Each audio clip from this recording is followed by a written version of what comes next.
tiens à mentionner, on s'en fout de la vie de la France. On s'en fout de la parole de la France. On s'en fout de ce que pense. Il n'y aura pas un langage diplomatique ici.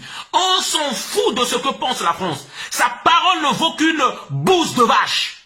Donc on s'en fout éperdument de ce que va dire la France. On s'en fout de l'Union africaine qui condamne, dit-on, énergiquement le coup d'État. On s'en fout. Il n'y a rien de plus légitime et il n'y a rien au-dessus du peuple malien souverain. Le peuple malien reste souverain. Il a décidé d'enlever un despote, une marionnette, un vaurien, un fainéant. Donc, ça revient au peuple malien de décider. Et le Mali reste souverain. L'Union africaine, manipulée par la France, n'aura rien à nous dire. Et toute agression, toute décision condamnant le peuple malien est une forfaiture. Et est une tentative de domination. Est une tentative d'occupation peut-être du Mali. Voilà. Donc, le peuple malien reste souverain. Il a décidé et le destin du Mali incombe d'abord au peuple malien. Alors, donc, comme je disais, on s'en fout de la France et de ce qu'elle pense de ce qui se passe. Nous, les Africains, nous soutenons ce coup d'État-là. Voilà. Et nous souhaitons qu'il y ait des coups d'État en cours en Côte d'Ivoire, au Gabon, au Sénégal et dans d'autres pays encore.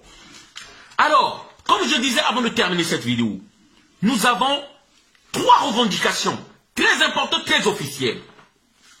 Au 1, nous voudrons une conférence nationale pour le Mali, où les États généraux, peu importe, où on doit faire le bilan de la nation.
Qui va exploiter les richesses du peuple malien?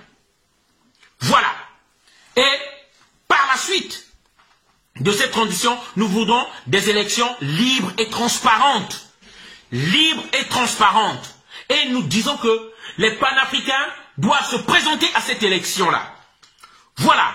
Et avant de terminer cette vidéo, je mets les Maliens en garde. Le combat ne fait que commencer. On n'a pas encore gagné. Faites attention. J'appelle la diaspora malienne.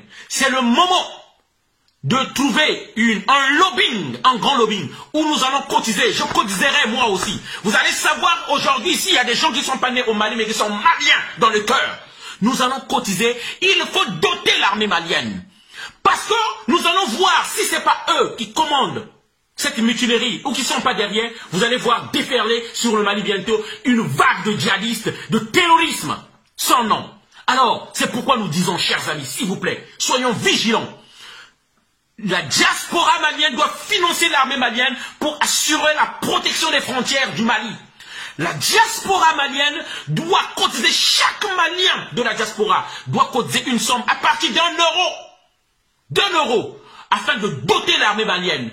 Cette armée qui protégera nos mamans, nos mères, nos cousins, nos cousines, toutes nos familles qui sont là-bas. Et cette armée doit être forte. Et chaque Malien, c'est un devoir, une obligation, doit verser de l'argent. Nous allons trouver des gens dignes de ce nom-là pour pouvoir verser de l'argent et doter de la puissance de feu nécessaire à l'armée malienne pour qu'elle puisse assurer la protection de tout l'entier territoire du Mali. Voilà le message qu'on voulait faire passer. Encore une fois de plus, bravo au peuple malien, bravo, et ne vous laissez pas voler votre victoire. Bravo à l'armée malienne si elle n'est pas manipulée. Ne nous laissons pas voler notre histoire et on reste vigilants. Ingeta, on est ensemble. Merci.